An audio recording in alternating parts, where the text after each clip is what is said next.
धम्मपद पियवग्गो।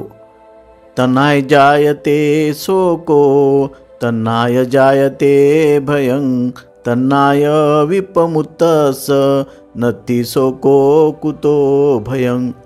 तृष्णेपासून शोक होतो, तृष्णेपासून भय होते, तृष्णेपासून मुक्त झालेल्याला शोक नाही, मग भय कुठचे। अर्थकथा।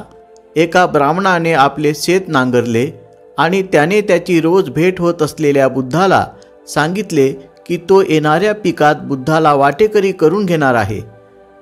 दुर्दैवाने अनपेक्षित वादळामुळे पीक नष्ट झाले। आपण आपले वचन पाळू शकत नाही म्हणून ब्राह्मणाला वाईट वाटले। बुद्ध त्याला भेटला आणि त्यांनी त्याचे सांत्वन केले। त्यावेळी बुद्ध अभिलाषेच्या स्वरूपाविषयी बोलले।